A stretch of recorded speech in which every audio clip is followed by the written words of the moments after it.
प्रिय छात्रों, निर्माण आईएएस संस्थान यूपीएससी 2023 व 2024 के प्रीलिम्स परीक्षा को ध्यान में रखते हुए आप सबके लिए बहुविकल्पीय प्रश्न उत्तर श्रृंखला लेकर आ रही है, जो प्रतिदिन के समसामयिक प्रश्नों के साथ सामान्य अध्ययन के अलग अलग विषयों संबंधी बहुविकल्पीय प्रश्नों को कवर करेगा।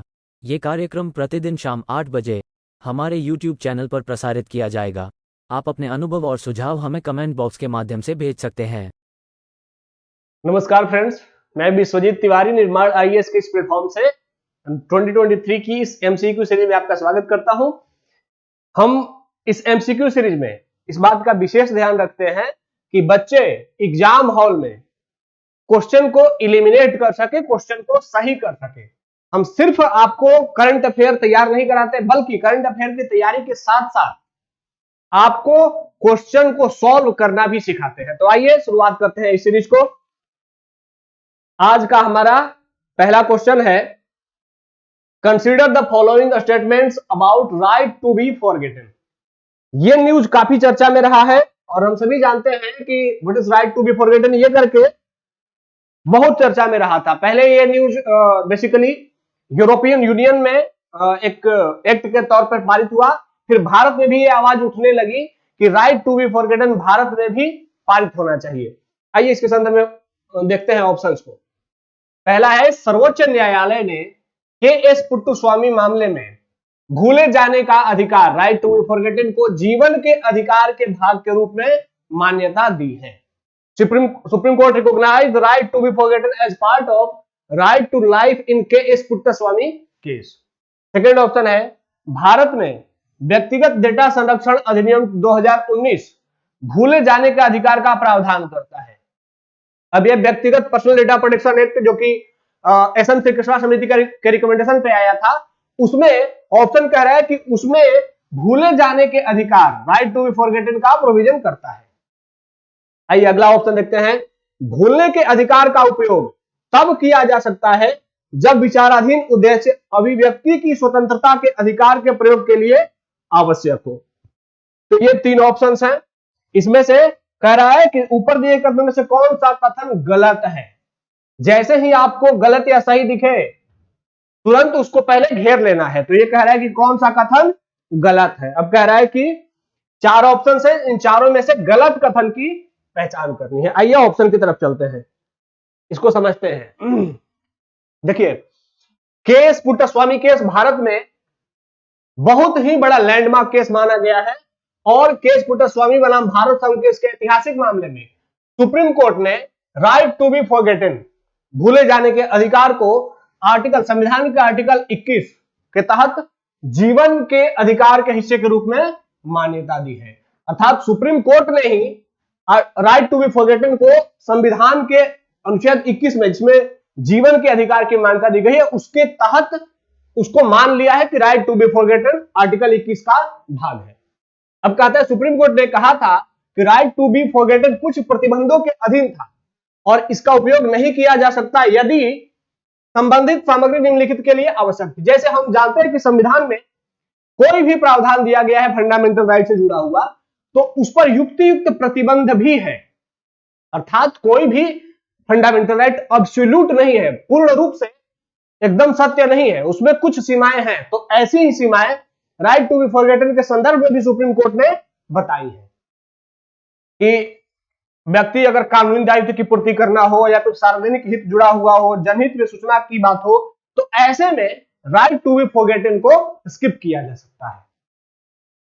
भारत में ऐसा कोई कानून नहीं है जो विशेष रूप से राइट टू बी फॉरगेटन के लिए प्रावधान करता हो। अर्थात अभी तक सुप्रीम कोर्ट ने के.एस. पुट्टुस्वामी केस में राइट टू बी फॉरगेटन को फंडामेंटल राइट माना है, लेकिन सरकार ने अभी तक कोई भी एक्ट बना करके या कोई भी कानून बना करके राइट टू बी फॉरगेटन को प्रोविजन नहीं किया है, प्रोविजाइड नहीं किया है। तो अब आते हैं ऑप्शंस पे। कहता है कि कौन सा कथन गलत है।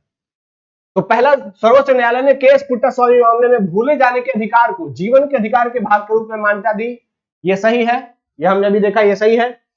दूसरा है, भारत में व्यक्तिगत डेटा संरक्षण अधिनियम 2019 भूले जाने के अधिकार का प्रावधान करता है। तो व्यक्तिगत डेटा प्रोटेक्शन एक्ट, जो पर्सनल डेटा प्रोटेक्शन एक्ट है, एसएन श्रीकृष्णा समिति के रिकमेंडेशन पे आया था, हालांकि अभी तक ये पारित नहीं हुआ है। तो इसमें ऐसा कोई भी प्रोविजन, भूले जाने का अधिकार का प्रोविजन इस एक्ट में नहीं है। तो इस तरीके से ऑप्शन नंबर 2 क्या हो गया, गलत हो गया। फिर कहता है कि भूलने के अधिकार का उपयोग तब किया जा सकता है जब विचाराधीन उद्देश्य, विचाराधीन शब्दों पर नोटिस करिएगा थोड़ा, विचाराधीन उद्देश्य अभिव्यक्ति की स्वतंत्रता के अधिकार के प्रयोग के लिए आवश्यक हो।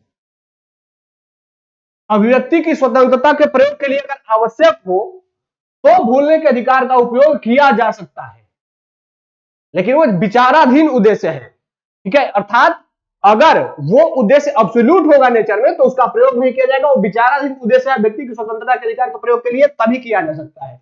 तो यह ऑप्शन भी क्या हो जाएगा, गलत। तो कह रहा है कि गलत कथन की पहचान कर दी है, तो पहला तो सही है, तो पहला सही है, तो यहां ऑप्शन नंबर सी हो गया आपका आंसर। आइए अगले क्वेश्चन की ओर चलते हैं। ये देखिए, ये हमेशा से काफी चर्चा में रहने वाला है, ये एक्ट है और इसको आप लोग वेरी वेरी इंपॉर्टेंट क्वेश्चन बना करके तैयार कर सकते हैं, इसको बहुत ही महत्वपूर्ण मान करके चर्चा कर सकते हैं। आइए देखते हैं क्या है। हाल ही में भारत का केंद्रीय जांच ब्यूरो अंतरराष्ट्रीय बाल यौन शोषण पहल में शामिल हुआ है। ये एक इंफॉर्मेशन है जो कि प्रश्न स्वयं आपको देता है, यूपीएससी ऐसा करता है। आईसीएससी के संदर्भ में, अर्थात इस पहल के संदर्भ में निम्नलिखित कदमों पर विचार कीजिए। अब इंग्लिश में पढ़ लेते हैं। Recently India central bureau of investigation has joined the international child sexual exploitation initiative. ये एक इनिशिएटिव है। With reference to ICSC consider the following statements. क्या है भाई, यह बाल यौन शोषण के खिलाफ यूनेस्को की पहल है, पहला ऑप्शन। दूसरा, भारत इस डेटाबेस और सॉफ्टवेयर तक पहुंच बनाने वाला 10वां देश है, ठीक है। आईसीएससी डेटाबेस बच्चों का विश्लेषण करने के लिए वीडियो और छवि तुलना का उपयोग करता है। लिंग शोषण सामग्री और पीड़ितों, दुर्व्यवहार और स्थानों के बीच संबंध बनाने में इस डेटाबेस का उपयोग किया जाता है और इसमें ऑडियो और वीडियो का भी उपयोग किया जाता है। अगला है, विश्व स्वास्थ्य संगठन द्वारा बाल यौन शोषण की परिभाषा का वर्णन किया गया है। अब इस प्रश्न को डिजाइन करते समय हमने प्रयास किया है कि आपको यह टेक्निक सिखाई जा सके, आप क्वेश्चन को देखते ही उसको इलिमिनेट करने की स्थिति में हो। यह क्वेश्चन जरूरी नहीं कि आपको आता ही हो, लेकिन यह क्वेश्चन इंपॉर्टेंट तो है, लेकिन इसके साथ ही हमने यह भी डिजाइन करते समय यह भी ध्यान रखा है कि यह आपको इलिमिनेट करने की टेक्निक भी सिखाया जाए इसके साथ। तो आइए अब इसको समझते हैं। प्रश्न आपने देख लिया, ये न्यूज में क्यों रहा है, ऐसे न्यूज इंडियन एक्सप्रेस का न्यूज है। अब यह एक्सप्लॉयटेशन के खिलाफ ऑप्शंस क्या है कि यह बाल यौन शोषण के खिलाफ इंटरपोल की पहल है। पहला ऑप्शन क्या था, ये यूनेस्को की पहल है, तो कट गया। देखिए ये इलिमिनेशन इसीलिए मैं बता रहा हूं आप लोगों को, क्योंकि जैसे ही कोई सर्टेन निश्चित स्टेटमेंट आ जाए तो थोड़ा सा उस पर रुक जाना है, क्योंकि अधिकांश जो निश्चित स्टेटमेंट होते हैं वो बनाए जाते हैं और वो गलत होते हैं। अब यूनेस्को की ही पहल है, ऑप्शन खुद ही कह रहा है यूनेस्को की ही पहल है, तो यूनेस्को की पहल क्यों है, इसका मतलब है कि आपने बनाया है, आप वहां पर किसी और भी ऑर्गेनाइजेशन की पहल हो सकती है, तो रुकना है थोड़ा। दूसरा कि भारत इस डेटाबेस और सॉफ्टवेयर तक पहुंचने बनाने वाला 10वां देश। मैं हर रोज आप लोगों को यह बताते रहता हूं कि जब भी कोई डिजिट दिखे, सर्टेन डिजिट दिख जाए तो थोड़ा सावधान हो जाइए। अब आइए इसके संदर्भ में देखते हैं क्या कह रहा है कि यह चाइल्ड सेक्स शोषण विश्लेषण करने के लिए वीडियो ऑडियो की तुलना सामग्री का उपयोग करता है, ये तो करता ही है, और पीड़ितों, दुर्व्यवहारियों और स्थानों के बीच संबंध बनाता है। अर्थात इस एक्ट के माध्यम से अगर चाइल्ड सेक्सुअल ऑफेंस कुछ हुआ है तो वहां पर वीडियो या फिर इमेज ऐसा कुछ भी मिला है तो उसको लेकर के ऐसा उस घटना को रिक्रिएट करके वहां अपनी रिसर्च की जाती है, ऐसा तो किया ही जाता है। भारत को ऑनलाइन बाल यौन शोषण का पता लगाने और विशेष सॉफ्टवेयर का उपयोग करने, ऑडियो वीडियो क्लिप से दुर्व्यवहार करने वालों, पीड़ितों और अपराध दोषियों की पहचान करने के लिए अन्य देशों के जांचकर्ताओं के साथ सहयोग करने की अनुमति देगा। अर्थात अगर भारत इस पहल में शामिल होता है और भारतीय सिटीजन के साथ अगर कहीं दुनिया के किसी और देश में हुआ या दुनिया के किसी और देश के सिटीजन ने भारत में ऐसा कुछ कोई ऑफेंस किया है, तो उसके लिए जिन जिन देशों ने इस एक्ट पर साइन किया है इस पहल में हस्ताक्षर किए हैं वे सभी एक दूसरे को कोऑपरेट करेंगे, यह पहल कह रहा है। तीसरा है भारत इस डेटाबेस और सॉफ्टवेयर तक पहुंच बनाने वाला 68वां देश है। ठीक है, और यहां पर प्रश्न क्या कह रहा है कि भारत ऐसा 10वां देश है। तो 10वां क्यों दिया गया है? ताकि आपको डिजिट दिखाई जा सके। डिजिट एग्जामिनर सोच करके बनाता है, तो अधिकतम केस में जो डिजिट होता है वो क्या होता है? गलत होता है। अब आइए अगले ऑप्शन की तरफ देखते हैं, पढ़ लेते हैं इसको पहले कि बाल यौन शोषण को विश्व स्वास्थ्य संगठन द्वारा WHO द्वारा यौन गतिविधि में एक बच्चे की भागीदारी के रूप में वर्णित किया गया है। अब यहां पर WHO ने चाइल्ड सेक्सुअल ऑफेंस को, चाइल्ड जो ऑफेंस हुआ है इसको किसने परिभाषित किया है? WHO ने। और कैसे परिभाषित किया है कि एक बच्चे को जिसे वह पूरी तरह से नहीं समझता है और सूचित सहमति देने में असमर्थ है, अर्थात उस सभी को WHO ने बच्चा माना है जो इस एक्ट को समझता नहीं है और उसके साथ ऐसा कोई गलत दुर्व्यवहार हुआ है। ठीक है, अब आइए प्रश्न को देखते हैं। तो ये तो हमें पता ही है कि इस डेटाबेस का उपयोग करके ऑडियो विजुअल तुलना का उपयोग किया जा सकता है, लिंग शोषण सामग्री और पीड़ितों दुर्व्यवहारी और स्थानों का बीच संबंध बनाया जा सकता है। इसके लिए कोई भी देश ऐसा यूज करता है, ये सामान्य रूप से यूज किया भी जाता है, तो ये ऑप्शन तो सही है। तो है कि विश्व स्वास्थ्य संगठन द्वारा बाल यौन शोषण की परिभाषा का वर्णन किया गया। अब यहां देखिए कह रहा है कि परिभाषा का वर्णन किया गया है। ठीक है, जैसे ही एक सर्टेन डिफिनेशन आपके पास आ गया, परिभाषा दिया है, किसने दिया है? विश्व स्वास्थ्य संगठन WHO ने परिभाषा दिया है किस चीज का? कि बाल यौन शोषण की परिभाषा का वर्णन किया है। तो बाल यौन शोषण के बारे में WHO ने बताया है, क्या है? अभी हमें थोड़ी देर पहले ही देखा कि WHO ने क्या कहा है कि बाल यौन शोषण को विश्व स्वास्थ्य संगठन WHO द्वारा एक परिभाषा के रूप में वर्णित किया गया है। तो यह ऑप्शन क्या हो जाएगा? सही हो जाएगा। तो इस तरीके से अगर पहला और दूसरा काट दिया जाए तो ये गलत हो जाएगा, ये गलत हो जाएगा। यहां दोनों में से आपको अगर ये विश्व स्वास्थ्य संगठन पता है तो ये आपका आंसर हो जाएगा, केवल 3 और 4। आइए अगले क्वेश्चन की ओर चलते हैं। यह है Abraham accord. With reference to the Abraham accords consider the following statements. देखिए अब्राहम अकॉर्ड काफी चर्चा में रहने वाला है मुद्दा है और पिछले साल खूब चर्चा में रहा है। इस समय भी अक्सर न्यूज़पेपर में यह घटना चर्चा में बनी रहती है, तो इसीलिए यह प्रश्न आपके लिए बहुत ही वेरी वेरी इंपॉर्टेंट सेक्शन में से एक कंसीडर किया गया है। आइए इस प्रश्न को समझते हैं। अब्राहम अकॉर्ड के संदर्भ में निम्नलिखित कथनों पर विचार कीजिए। With reference to the Abraham accord consider the following statements. क्या है भाई स्टेटमेंट्स? तो पहला है कि अमेरिका द्वारा प्रायोजित, अर्थात किसके द्वारा? Abraham accords deal sponsored by the US ने इसको स्पॉन्सर्ड किया है, प्रायोजित किया है ईरान का मुकाबला करने के लिए। किस लिए भाई? ईरान का मुकाबला करने के लिए देश के क्षेत्रीय सुरक्षा एजेंडे का एक हिस्सा है। अब आपको पता होना चाहिए कि अब्राहम अकॉर्ड क्या ईरान को काउंटर करने के लिए बनाया गया है या फिर उसका कोई और उद्देश्य है। दूसरा, अब्राहम अकॉर्ड के हिस्से के रूप में इजराइल फिलिस्तीनी क्षेत्र को आगे कब्जे में रोकने के लिए सहमत हुआ है। अब ये आपको पता होना चाहिए कि इस अकॉर्ड पर साइन करते समय पहले तो ये कि क्या इजराइल इस अकॉर्ड का पार्ट है, और दूसरा अगर है तो क्या वो इस बात पर सहमत हुआ है कि वो आगे फिलिस्तीन के क्षेत्र में अपना विस्तार नहीं करेगा। चलिए तीसरा है, समझौते पर सितंबर 2015 में बहरीन, इजराइल और संयुक्त अरब अमीरात यूएई के नेताओं द्वारा हस्ताक्षर किए गए थे। अब आपको यह पता होना चाहिए कि क्या बहरीन, इजराइल और यूएई ने इस एक्ट पर साइन किया है। अगला है, यूएई तीसरा ऐसा अरब देश बना जो इजराइल के साथ औपचारिक रूप से संबंधों को सामान्य करने के लिए सहमत हुआ है। साथ ही ऐसा करने वाला पहला फारस की खाड़ी का देश भी बना है, अर्थात गल्फ ऑफ पर्शिया में अवस्थित पहला देश है, जबकि पूरे अरब क्षेत्र का तीसरा देश है जो इजराइल के साथ अपने संबंधों को सामान्य करने की प्रयास करने वाला हस्ताक्षर किया है। अब अगला ऑप्शन है अब्राहम समझौता इजराइल यूएस सामान्यीकरण समझौते के आधिकारिक नाम है? इजराइल, यूएसए, ये एक समझौता है और उसका आधिकारिक नाम है अब्राहम एकॉर्ड। तो ये आपके पास 5 ऑप्शन है। प्रश्न कह रहा है कि कौन सा सही है। तो इजराइल एकॉर्ड बहुत ही इंपॉर्टेंट है, आप इसको मैप के साथ भी तैयार कर लेंगे और ये पूरे सेक्शन को जरूर ध्यान से देखेंगे। आइए इस पर चर्चा करते हैं, क्या है इजराइल अब्राहम एकॉर्ड।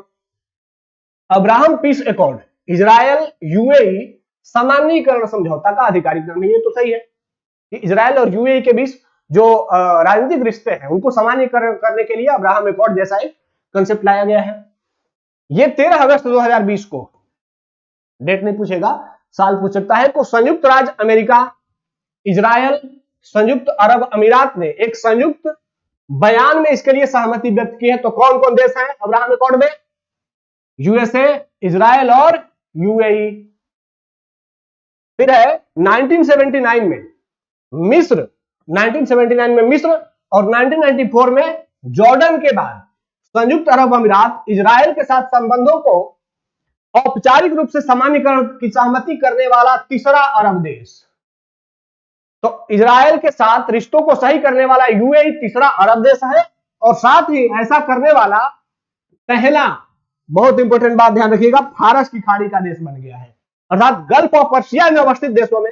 तो यहां पर आपके सामने आपका होमवर्क है कि आप गल्फ ऑफ पर्शिया का मैप तैयार करें कि गल्फ ऑफ पर्शिया से कौन कौन देश सीमा साझा करते हैं। और अगर आप इसमें थोड़ी समस्या महसूस कर रहे हैं तो हमारा पिछला लेक्चर देख ले, उसमें हमने गल्फ ऑफ पर्शिया का मैपिंग आपको करा रखी है। अब आगे बढ़ते हैं कि यूएसए द्वारा मीडिएशन, ये हिंदी ट्रांसलेशन गलत है, अब्राहम एकॉर्ड एक सामान्यीकरण है। यूएई के बीच समझौता तथा इजराइल औपचारिक स्थापित करने के लिए राजनीतिक संबंध बाद में शामिल हुए बहरीन, सूडान और मोरक्को। अर्थात बहरीन, सूडान और मोरक्को भी इजराइल एकॉर्ड के माध्यम से या उसके इस समझौते के माध्यम से इजराइल के साथ अपने रिश्तों को सही करने का प्रयास कर रहे हैं। बदले में इजराइल ने क्या किया है भाई कि कब्जे वाले वेस्ट बैंक, अब आपका एक टास्क है कि वेस्ट बैंक क्या है, वेस्ट बैंक किस देश का पार्ट है, ये आपको पता होना चाहिए। ये आप वेस्ट बैंक का मैप भी देख लेंगे, ठीक है। वेस्ट बैंक के कुछ हिस्सों को जोड़ने की अपनी योजना को स्थगित कर देगा।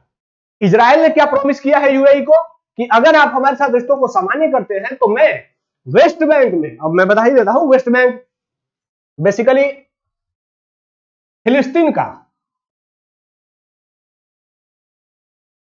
फिलिस्तीन का वैसा भाग जो कि इजराइल के वेस्ट में है, ठीक है। तो उसको, वेस्ट बैंक को इजराइल ने कहा है कि वे वेस्ट बैंक के क्षेत्र में जो फिलिस्तीन का भाग है उसमें अपना विस्तार नहीं करेगा। इजराइल ने यह प्रॉमिस किया है कि वह अपनी योजना को स्थगित कर देगा। अब आइए ऑप्शन पे आते हैं। तो अमेरिका ने मीडिएशन किया है, यह सच है, ठीक है, ये आप लोगों ने इसको देख लिया था। अब यहां पे देखिए, ये एक मैप मैं आप लोगों को दिखाना चाह रहा था कि ये मैप है selected Iranian partners, proxies and affiliates. अर्थात ईरान के साथ कौन कौन से ऐसे देश हैं जो ईरान के साथ अच्छे रिश्ते रखते हैं या ईरान के अलाइड हैं। तो इसमें इराक है। ईरान हम जानते हैं कि यह एक शिया देश है।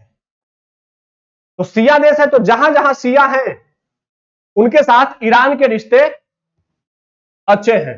तो ईरान के रिश्ते इराक के साथ अच्छे हैं, सीरिया के साथ अच्छे हैं, लेबनान के साथ अच्छे हैं, इधर यमन के साथ अच्छे हैं और यहां कुछ हद तक बहरीन के साथ अच्छे हैं। अफगानिस्तान के साथ सामान्य रिश्ते हैं। हालांकि अफगानिस्तान एक सुन्नी कंट्री है लेकिन उसके साथ भी ईरान के कटु रिश्ते नहीं है। लेकिन अफगानिस्तान ईरान का कोई बहुत बड़ा अलाई पार्टनर नहीं है, लेकिन ईरान का यमन, इराक, सीरिया और लेबनान, विशेष करके लेबनान और यमन, ये ईरान के अच्छे दोस्त हैं। और इसीलिए यमन से, आप लोगों ने अक्सर सुना होगा कि यमन से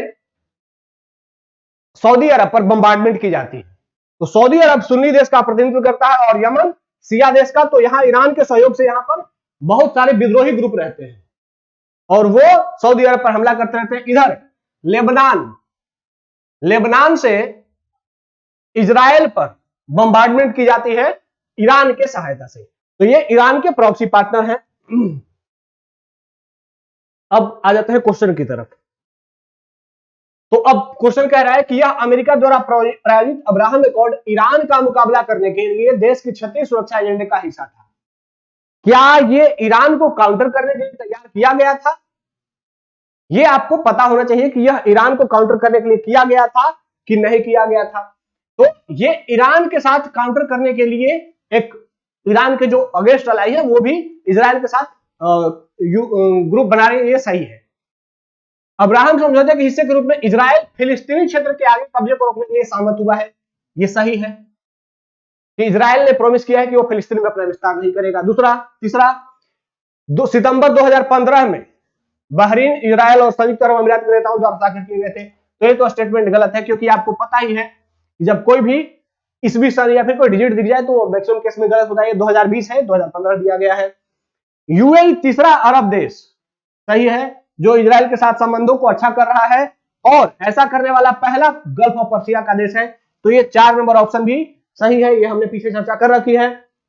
फिर है कि अब्राहम समझौता इजराइल यूएसई सामान्यीकरण, यूएस सामान्यीकरण समझौते का आधिकारिक नाम है, तो ये भी सही है। तो इस तरीके से हमारा कौन कौन सा ऑप्शन सही हो गया? देखिए गलत कौन सा है, पहले गलत काट लेते हैं। तो ये तीसरा गलत है, तो ये कट गया और ये कट गया। अब बचा 2, 4, 5 और 1, 2 और 4। तो 2, 4, 5, हाँ ये ध्यान रखना है कि इसमें कहीं भी ऐसा नहीं कहा गया है कि ये ईरान को काउंटर करने के लिए किया गया है। तो इस तरीके से पहला ऑप्शन कट जाता है, तो पहला अगर ऑप्शन कट जाता है तो ये भी कट जाएगा। तो हमारा आंसर निकल गया 2, 4 और 5। ठीक है, अब आइए आगे क्वेश्चन पे आते हैं।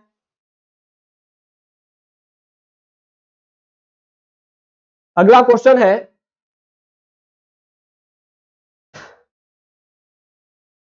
यह इंडिया के मैप से जुड़ा हुआ क्वेश्चन है और बहुत ही इंपॉर्टेंट क्वेश्चन हो सकता है आपके लिए। देखिए, अंडमान निकोबार द्वीप के संदर्भ में निम्न कथनों पर चर्चा करिए। अंडमान निकोबार के संदर्भ में आप लोग देखिए कि भारत का एकमात्र सक्रिय ज्वालामुखी बैरन ज्वालामुखी दक्षिण एशिया का एकमात्र सक्रिय ज्वालामुखी है। अब ये आपको पता होना चाहिए कि क्या जो बैरन आइलैंड या बैरन वोल्केनो है वो इंडिया का भी और साउथ एशिया का भी एकमात्र जागृत ज्वालामुखी है। अगला ऑप्शन है सेलुलर जेल। सेलुलर जेल काफी चर्चा में रहता है, अभी हाल ही में भी चर्चा में है, क्योंकि अभी वहां पर सेलुलर जेल को लेकर के उसको अब प्रदर्शनी बना दिया गया है, लोग वहां पर विजिट करने घूमने जाते हैं। सेलुलर जेल अंडमान निकोबार द्वीप की राजधानी पोर्ट ब्लेयर में बनी हुई है। तो पता होना चाहिए कि सेलुलर जेल जो है वो पोर्ट ब्लेयर पे ही है या फिर किसी और आइलैंड्स पे है। तीसरा Duncan pass. Duncan pass Andaman द्वीप को निकोबार द्वीप समूह से अलग करता है। तो ये आपको पता होना चाहिए कि अंडमान और निकोबार को अलग करने वाला जो पास है वो कौन सा पास है, यहां पे डंकन पास बोला गया है। फिर है कि अंडमान निकोबार द्वीप समूह को इंडोनेशिया से 10 डिग्री चैनल अलग करता है। ये आपको पता होना चाहिए, ये सारे मैप बहुत ही इंपॉर्टेंट है। आइए आपको मैप के साथ ले चलते हैं। देखिए ये मैप है, यहां पर पहले पूरे मैप को मैं समझा देता हूं। ये अंडमान है यहां से यहां तक। इस अंडमान को भी आपको क्वेश्चन पूछा जा सकता है कि अंडमान के प्रमुख द्वीपों को उत्तर से दक्षिण के क्रम में अवस्थित करें। तो सबसे उत्तर में क्या है? नॉर्थ अंडमान, फिर उसके बाद मिडिल अंडमान, फिर उसके बाद लोअर अंडमान और उसके बाद लिटिल अंडमान। तो ये 4 अंडमान के जो द्वीप हैं वो चारों नॉर्थ से साउथ के क्रम में अवस्थित हैं। उसके बाद निकोबार के द्वीपों को देखते हैं, तो सबसे पहले आता है कार निकोबार, ठीक है। उसके बाद आता है ये छोटे छोटे बहुत सारे निकोबार के छोटे छोटे आइलैंड्स हैं, और सबसे लास्ट में ये देखिए यहां पर एक लिटिल निकोबार है और उसके बाद great Nicobar. Car Nicobar, little Nicobar और ग्रेट निकोबार। तो सबसे दक्षिण में कौन सा निकोबार है? ग्रेट निकोबार। और भारत का सबसे दक्षिणतम पॉइंट कौन सा है? इंदिरा पॉइंट। तो इंदिरा पॉइंट किस आइलैंड पे हो जाएगा? तो ग्रेट निकोबार पे हो जाएगा इंदिरा पॉइंट। अब आइए देखिए, प्रश्न है कि अंडमान आइलैंड को निकोबार आइलैंड से कौन सा लाइन अलग करता है? यहां देखिए कार निकोबार है और ये लिटिल अंडमान है, दोनों के बीच से ये 10 डिग्री चैनल पास होता है। तो अंडमान और निकोबार को कौन अलग करता है? 10 डिग्री चैनल अलग करता है। यहां देखिए कुछ और मैप देख लीजिए, जो जैसे saddle peak. Saddle peak Andaman और निकोबार की सबसे ऊंची पीक है। ये कहां पर अवस्थित है? तो ये नॉर्थ अंडमान हो गया। तो सैडल पीक किस पर है? नॉर्थ अंडमान है, यहां से यहां तक नॉर्थ अंडमान है। फिर ये मिडिल अंडमान है। अब यहां पर ध्यान रखिए, अंडमान और निकोबार की जो राजधानी है, अंडमान और निकोबार की राजधानी कहां है? Port Blair. कहां दिख रहा है आपको? यहां देखिए, यहां दिख रहा है ये बैरन आइलैंड। तो बैरन आइलैंड किसके जस्ट उत्तर में है? ये पूछा जा सकता है। किसके पूरब में है? तो ये मिडिल अंडमान के जस्ट पूर्व में है। ठीक है। और इसी मिडिल अंडमान पे यहां देखिए, यहां मैप में दिया नहीं है क्या? हाँ यहां पे है। तो पोर्ट ब्लेयर भी इसी पे है। ये पूरा मैप आप देख रहे हैं। एक और मैप देखिएगा, ये मैप, इसमें यहां पर अंडमान और निकोबार आइलैंड्स हैं और ये इंडोनेशिया का सुमात्रा आइलैंड्स है। तो अंडमान निकोबार इंडोनेशिया के सुमात्रा आइलैंड से बहुत एकदम पास है। और इनको जो अलग करता है, वो अलग करने वाला जो पास होता है वो ग्रैंड पास या ग्रैंड चैनल कहा जाता है उसको। ठीक है। अब आइए क्वेश्चन पे आ जाते हैं। भारत का एकमात्र ज्वालामुखी, बैरन ज्वालामुखी, दक्षिण एशिया का एकमात्र सक्रिय ज्वालामुखी है। ये एकदम सही है। और ये रट लीजिएगा कि भारत का जो सक्रिय ज्वालामुखी है अर्थात बैरन आइलैंड, बैरन ज्वालामुखी, वह पूरे साउथ एशिया का भी एकमात्र सक्रिय ज्वालामुखी है। दूसरा है सेलुलर जेल अंडमान निकोबार द्वीप की राजधानी पोर्ट ब्लेयर में बनी हुई है। यह स्टेटमेंट भी बिल्कुल सही है। सेलुलर जेल के बारे में आप लोग थोड़ा सा जरूर सर्च कर लीजिएगा और यह जान लीजिएगा कि सेलुलर जेल पोर्ट ब्लेयर में अवस्थित है। पोर्ट ब्लेयर किस अंडमान में है? तो मिडिल अंडमान का पार्ट है पोर्ट ब्लेयर। तो सेलुलर जेल भी मिडिल अंडमान का पार्ट है। फिर है कि डंकन पास अंडमान द्वीप को निकोबार द्वीप से अलग करता है। अभी हमने देखा कि अंडमान और निकोबार को 10 डिग्री चैनल अलग करता है। तो इस तरीके से ऑप्शन नंबर 3 क्या हो जाएगा? गलत हो जाएगा। फिर है कि अंडमान निकोबार द्वीप समूह को इंडोनेशिया से यहां पर 10 डिग्री चैनल गलत हो गया, अलग करता है, ग्रैंड चैनल अलग करता है। ठीक है। तो इस तरीके से 3 और 4 नंबर ऑप्शन क्या है? गलत है। और क्या कह रहा है कि असत्य कथन की पहचान कीजिए। ये भी आप लोगों को जब भी पढ़ते रहे क्वेश्चन, तो जैसे ही सत्य और असत्य दिखे उसको जरूर घेर ले। अब कौन कौन से सही हैं? तो 3 और 4 गलत हो गए और 1 और 2 सही है। कोई है? तो असत्य कथन की पहचान कीजिए। तो केवल 3 और 4 कथन असत्य हैं। आइए ये देखिए, ये क्वेश्चन आपको वर्ल्ड मैप से लिया गया क्वेश्चन है। ये कह रहा है कि साउथ ईस्ट एशिया, दक्षिण पूर्व एशिया में स्थलबद्ध देशों की पहचान कीजिए। हम जानते हैं कि साउथ ईस्ट एशिया में 10 देश होते हैं। 10 देशों को आपको क्रम भी याद रखने हैं। कौन कौन से देश स्थलबद्ध हैं ये भी ध्यान रखने हैं। तो आइए स्थलबद्ध देशों की पहचान करते हैं। ये है, अगर आपको साउथ ईस्ट एशिया का मैप पता है तो बहुत ही आसान है, और नहीं पता है तो आइए देखते हैं। देखिए, Myanmar, Laos, Vietnam, Thailand, Cambodia, Philippines, Malaysia, Singapore, Brunei, Indonesia. अब ये टोटल 10 देश हैं, जिसमें ये जो 5 देश हैं ये स्थलबद्ध देश हैं, ये स्थल वाले देश हैं। और शेष जो 5 देश हैं, फिलीपींस, सिंगापुर, ब्रुनेई, मलेशिया, यहां पर मलय पेनिनसुला पे है, और इंडोनेशिया, ये 5 जो देश हैं ये 5 समुद्र वाले देश हैं। तो प्रश्न क्या कह रहा है कि स्थलबद्ध देश तो कौन कौन से हैं? देखिए यहां पे म्यांमार, वियतनाम, लाओस, थाईलैंड और कंबोडिया। तो आप पूरे का मैप, इस रीजन का मैप बहुत बढ़िया से तैयार कर लेंगे कि ये जावा स्ट्रेट है, ये मलक्का स्ट्रेट है, बहुत ही फेमस स्ट्रेट है यहाँ पे। इनको भी बहुत बढ़िया से तैयार कर लेना है आप लोगों को।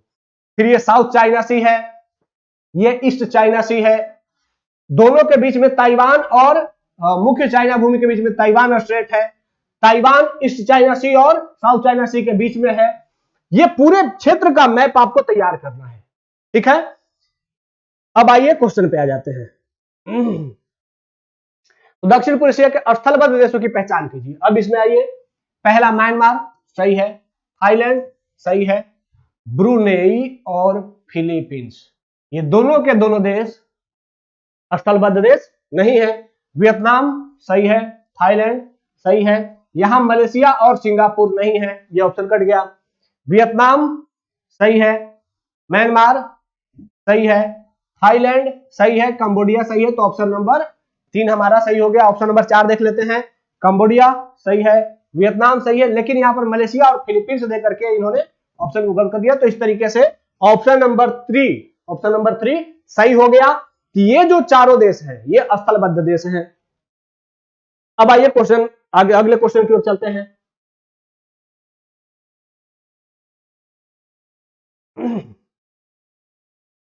बहुत ही एनवायरमेंट इकोलॉजी को लेकर के चूंकि क्वेश्चन कुछ निश्चित क्वेश्चन पूछे ही जाते हैं वहां से, तो उसके संदर्भ में ये आपके लिए एक बहुत अच्छा क्वेश्चन है जो काफी चर्चा में रहता है। हाल ही में भारत ने लाल पांडा को फिर से जंगलों में छोड़ने का पहला प्रयास किया। लाल पांडा को फिर से जंगलों में छोड़ने का पहला प्रयास किया, इसका मतलब है कि रेड पांडा इंडिया से लगभग विलुप्त होने की स्थिति में था, इंडिया ने उसको फिर से अपने जंगलों में रीइंट्रोड्यूस किया है, ठीक है। तो आइए देखते हैं ऑप्शंस की तरफ।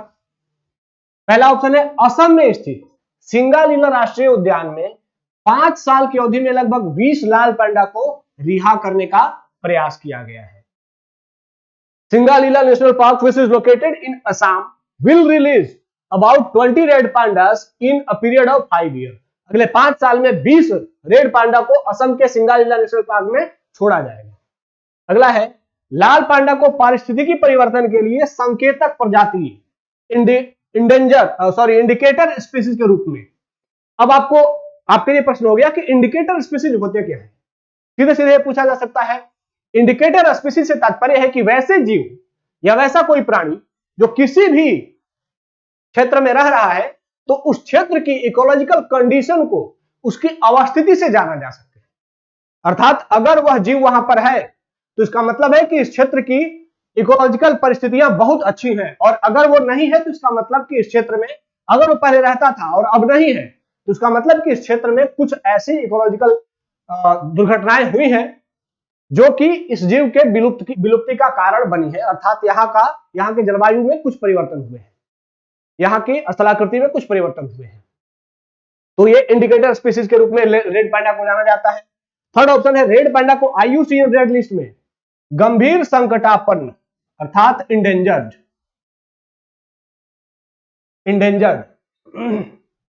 क्रिटिकली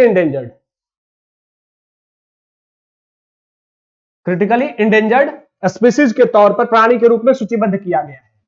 अब ये IUCN स्टेटस है उसका पता होना चाहिए आपको। यह सिक्किम का राजकीय पशु भी है।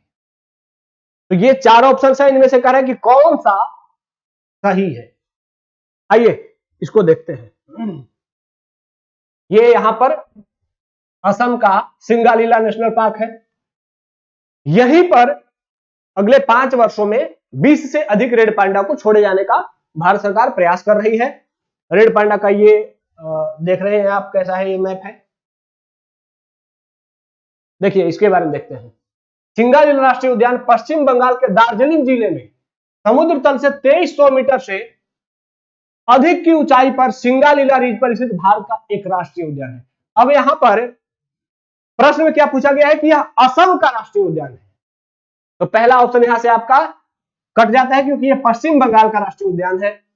दूसरा है कि रेड पांडा को IUCN के रेड लिस्ट में लुप्त प्राय जानवर, लुप्त प्राय का मतलब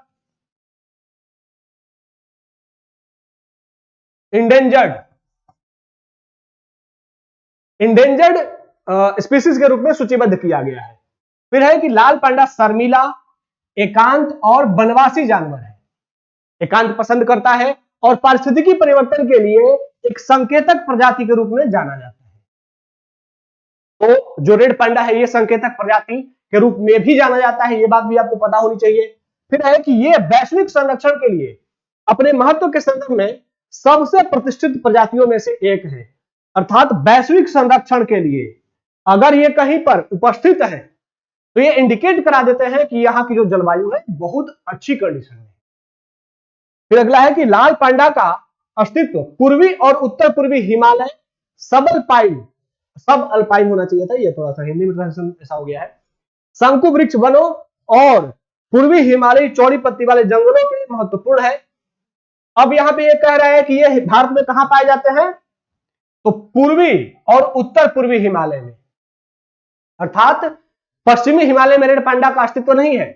ये पूर्व और उत्तर पूर्व का जो हिमालय रीजन है वहां पर पाए जाते हैं और घने चूंकि बांस पर ही रहते हैं और बांस को ही खाते हैं तो उन्हीं के आसपास के क्षेत्र में ये रहते हैं। और यह सिक्किम का राजकीय पशु भी है। तो ये सब चीजें आपको पता होनी चाहिए। आइए ऑप्शन को फिर से देख लेते हैं। तो यह असम में स्थित, तो असम में जब एक सर्टेन स्टेट दे दिया गया कि यह राज्य में स्थित है तो थोड़ा चौकन्ना हो जाना है, असम में स्थित नहीं है। और संकेतक प्रजाति के रूप में माना जाता है, यह ऑप्शन सही है।